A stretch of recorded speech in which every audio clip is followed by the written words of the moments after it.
हरे कृष्णा दोस्तों, आपका हमारे चैनल शिवाभी में स्वागत है। और आपको हमारे चैनल शिवाभी को सब्सक्राइब करें, लाइक करें, कमेंट करें, शेयर करें।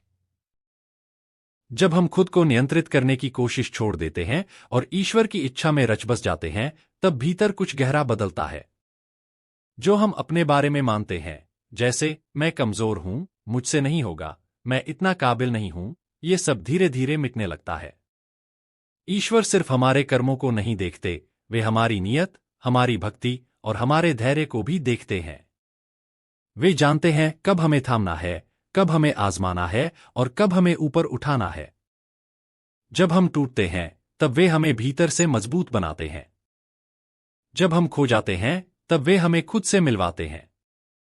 जो नहीं थे हम, साहसी, शांत, निडर, दयालु, ज्ञानी, वही सब वे हमारे भीतर धीरे धीरे पैदा कर देते हैं। यह चमत्कार तब होता है जब हम मैं को छोड़कर तू में रम जाते हैं। जब हम अपना जीवन उनके हवाले कर देते हैं, तब वे हमें उस ऊंचाई तक पहुंचा देते हैं जहां हमारी कल्पना भी नहीं पहुंच पाती। हम जब खुद को ईश्वर की योजना के अनुसार ढालने लगते हैं, तब हमारे जीवन की दिशा भी बदल जाती है। कई बार हमें लगता है कि हम किसी काम के लायक नहीं हैं या हम किसी लक्ष्य को नहीं पा सकते, लेकिन ईश्वर जानते हैं कि हमारा वास्तविक स्वरूप क्या है। वे हमें परिस्थितियों के जरिए, अनुभवों के जरिए और कभी कभी कठिनाइयों के जरिए उस रूप में ढालते हैं जो हम नहीं थे, लेकिन बन सकते हैं। यह प्रक्रिया हमेशा आसान नहीं होती, कभी भीतर टूटना पड़ता है, कभी छोड़ना पड़ता है, लेकिन हर बार वो नया निर्माण होता है। जैसे अर्जुन भी सिर्फ एक योद्धा था, लेकिन जब उसने अपना धनुष नीचे रख दिया और श्री कृष्ण के चरणों में समर्पण किया, तब वह सिर्फ योद्धा नहीं रहा, धर्म का रक्षक बन गया। ठीक वैसे ही हम भी जब खुद को ईश्वर के हाथ में सौंपते हैं, तो वह हमें हमारी ही सीमाओं से बड़ा बना देते हैं। सच्चा समर्पण यही है, खुद को उस हाथ में सौंप देना जो जानता है कि हमें क्या बनना है। श्री कृष्ण का यह कथन हमें यह समझाने का प्रयास करता है कि हम स्वयं को जितना जानते हैं, उससे कहीं अधिक हमारे भीतर संभावनाएं हैं। जब हम अपने आप को ईश्वर के हाथों में सौंप देते हैं, तब वे हमारे भीतर ऐसी शक्ति और चेतना भर देते हैं जो हम सोच भी नहीं सकते। हमारी सीमाएं हमारी सोच की उपज होती हैं, लेकिन ईश्वर की दृष्टि उन सीमाओं से परे होती है। ईश्वर वही बनाते हैं जो हमें बनना होता है, जो हमारे कर्म, हमारे स्वभाव और हमारे उद्देश्य के अनुरूप हो। परंतु यह तभी संभव होता है जब हम स्वयं को उनके मार्गदर्शन में रख दें, जब हमारे भीतर विश्वास हो कि जो कुछ भी हो रहा है, वह हमें कहीं ऊंचा ले जाने के लिए हो रहा है। जैसे कच्ची मिट्टी खुद नहीं जानती कि वह एक सुंदर मूर्ति बन सकती है, वैसे ही हम भी अपने भीतर छिपे दिव्य रूप को तब तक नहीं जानते जब तक हम ईश्वर को अपना कुम्हार नहीं बना लेते। ईश्वर हमारे भीतर के उस स्वरूप को जागृत करते हैं जो हमारे लिए तय किया गया है, जो हम अभी नहीं हैं, लेकिन बन सकते हैं। यह परिवर्तन संघर्षपूर्ण हो सकता है, दर्द भरा भी, लेकिन यह रूपांतरण हमें उस दिशा में ले जाता है जहां हम वास्तव में प्रकाश की ओर बढ़ते हैं। ईश्वर हमें वहीं पहुंचाते हैं जहां हमें होना चाहिए, उससे भी ऊपर, जो हमने कभी चाहा तक नहीं था। यह पंक्ति, श्री कृष्ण कहते हैं, आप जो नहीं हो, ईश्वर आपको वैसा बना देगा, गहराई से भरी हुई है। इसका भावार्थ है, यदि आप ईश्वर पर विश्वास करते हैं, समर्पण करते हैं, तो वह आपको उस रूप में ढाल देंगे जो आप स्वयं नहीं सोच सकते, आपके भीतर की संभावनाओं को प्रकट कर देंगे। श्री कृष्ण का यह कथन हमें यह सिखाता है कि हम अपनी सीमाओं से परे जा सकते हैं, यदि हम स्वयं को ईश्वर की इच्छा के अनुसार ढाल दें। ईश्वर हमारे भीतर छिपी क्षमताओं को पहचानते हैं, भले ही हम स्वयं उन्हें न पहचानें।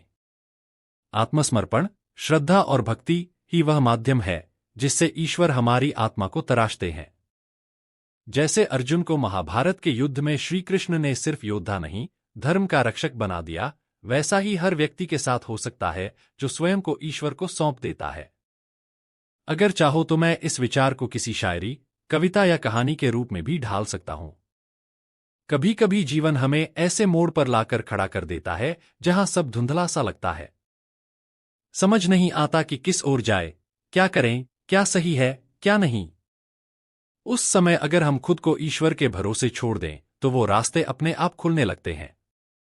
ईश्वर हमारे हर डर, हर कमजोरी, हर भ्रम को धीरे धीरे छीन लेते हैं और उसकी जगह भरोसा, शक्ति और स्पष्टता दे देते हैं। वो हमें धीरे धीरे उस रूप में ढालते हैं जो हमारे जीवन का असली उद्देश्य है। हमारी कोशिश बस इतनी होनी चाहिए कि हम भीतर से ईमानदार रहें, अपने प्रयासों में, अपने प्रेम में, अपने समर्पण में। बाकी काम ईश्वर करते हैं। वे समय लेते हैं, क्योंकि सच्चा निर्माण कभी जल्दी नहीं होता। लेकिन जब होता है, तब हम पीछे मुड़कर देखते हैं और खुद को पहचान नहीं पाते और समझते हैं कि हम जो नहीं थे, वही तो बनना था। ईश्वर का काम है तराशना। हमारा काम है खुद को सौंप देना। जब तक हम अपने जीवन की कमान खुद थामे रहते हैं, हम सीमित सोच के दायरे में ही घूमते रहते हैं। लेकिन जैसे ही हम कहते हैं, हे प्रभु, अब तू ही चला, तब भीतर कुछ शांत हो जाता है। हमारी चिंता, हमारे डर, हमारे अधूरेपन, सब कुछ धीरे धीरे गलने लगता है। और ईश्वर शुरू करते हैं निर्माण। वे हमें परिस्थिति नहीं, दृष्टि देते हैं। वे समस्या नहीं हटाते, लेकिन हमें इतना मजबूत बना देते हैं कि हम उस पर हावी हो जाए। वे हमारे भीतर वो जन्म देते हैं जो कभी पैदा ही नहीं हुआ था, एक नया मैं। ऐसा मैं जो डरता नहीं, जो रोशनी में चलता है, जो प्रेम से भरा है और जिसे अब खुद पर नहीं, ईश्वर पर भरोसा है। हर आंसू, हर हार, हर इंतजार, सब कुछ किसी गहरे उद्देश्य के लिए होता है। और जब समय आता है, तो ईश्वर वही बना देते हैं जो हमने कभी मांगा भी नहीं था, बल्कि जो हमें सच में बनना था। बस उसे समय देना होता है और खुद को उसके हाथ में सौंप देना होता है, पूरी सच्चाई से, पूरे विश्वास से। जो बीत रहा है, वो कभी व्यर्थ नहीं जाता। ईश्वर हर पल, हर अनुभव से हमें गढ़ रहे होते हैं, चाहे हमें समझ आए या नहीं। हमारी तकलीफें, हमारी उलझनें, यहां तक कि हमारी गलतियां भी उनके हाथों में औजार बन जाती हैं। हम सोचते हैं, मैं क्यों? ईश्वर कहते हैं, क्योंकि तुम उस रूप में ढल सकते हो जो और कोई नहीं हो सकता। हर बार जब हम गिरते हैं, वो हमें थोड़ा और भीतर से मजबूत करते हैं।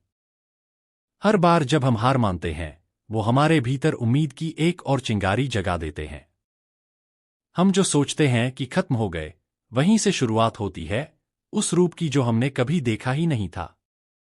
कभी कभी वे हमें इतना खो देते हैं कि हम खुद को ढूंढने लगते हैं, और जब पाते हैं, तो महसूस होता है, ये तो मैं था ही नहीं, ये तो वो था जो मुझे बनाना चाहता था। ईश्वर हमें उस पहचान तक पहुंचाते हैं जो सिर्फ हमारी नहीं, उनके भी सपनों का हिस्सा है। हम अक्सर अपने आप को सिर्फ उन्हीं कसौटियों पर आंकते हैं जो दुनिया ने बना रखी हैं, सफलता, रूप, नाम, पैसा। लेकिन ईश्वर इनसे नहीं तौलते। उन्हें फर्क नहीं पड़ता कि तुम अभी क्या हो, उन्हें मतलब है कि तुम क्या बन सकते हो। वो तुम्हारी आत्मा को देखते हैं, उसके उस कोने को जहां अब तक कोई नहीं पहुंचा, और वहीं से वो शुरुआत करते हैं। वो तुम्हें उस सच्चाई से मिलवाते हैं जो तुम्हारे भीतर हमेशा थी, लेकिन दब गई थी, डर, संशय और दूसरों की आवाजों के नीचे। वे धीरे धीरे तुम्हें खुद से मिलाते हैं। एक एक परत हटाते हैं, झूठे विश्वास गिराते हैं, नकली उम्मीदें तोड़ते हैं, ताकि अंत में जो बचे, वो सिर्फ तुम हो। और वह तुम, जिसे उन्होंने चुना है, तराशा है और अब जगाया है। जो तुम नहीं हो, वे वही बना देंगे, लेकिन शर्त बस एक है, तुम खुद को उनके हवाले कर दो, बिना शर्त। क्योंकि जहां तुम्हारा बस खत्म होता है, वहीं से उनका कर्म शुरू होता है। ईश्वर के साथ चलना मतलब सीधी राह नहीं, बल्कि सच्ची राह चुनना। वहां जहां सबको अंधेरा दिखता है, वो तुम्हें रोशनी दिखाते हैं, पर वो रोशनी बाहर नहीं, तुम्हारे अंदर जलती है। कभी वो तुम्हें तोड़ते हैं, ताकि भीतर की झूठी परतें गिर सकें। कभी अकेला छोड़ देते हैं, ताकि तुम खुद की आवाज सुन सको। कभी देर करते हैं, ताकि तुम्हारा धैर्य तुम्हारी ताकत बन जाए। उनका तरीका अलग होता है, वो तुम्हें तुम्हारे ही आईने में कुछ ऐसा दिखा देते हैं जो तुमने कभी देखा ही नहीं। और जब तुम कहने लगते हो, मैं अब नहीं कर सकता, वो धीरे से कहते हैं, अब तुम तैयार हो। तब तुम वही बनते हो जो तुम कभी थे ही नहीं, लेकिन जो तुम हमेशा बनने वाले थे। और जब ये होता है, तो सब बदल जाता है, दुनिया भी, तुम भी, और तुम्हारा राब्ता भी उस परम से जो हर पल तुम्हारे भीतर काम कर रहा था। चुपचाप, गहराई से। ईश्वर की योजना हमेशा हमारी समझ से बड़ी होती है। हम जब सोचते हैं कि सब खत्म हो गया, तब असल में कुछ नया शुरू होता है। वे हमें वहां ले जाते हैं जहां जाने का हमने कभी सोचा तक नहीं था, क्योंकि हमारी सोच हमारी सीमाओं से बनी होती है और उनकी सोच हमारे होने के उद्देश्य से। जब हम कहते हैं मुझसे नहीं होगा, वो कहते हैं मैं कराऊंगा। जब हम हार मान लेते हैं, वो हमारे भीतर एक नई हिम्मत रख देते हैं।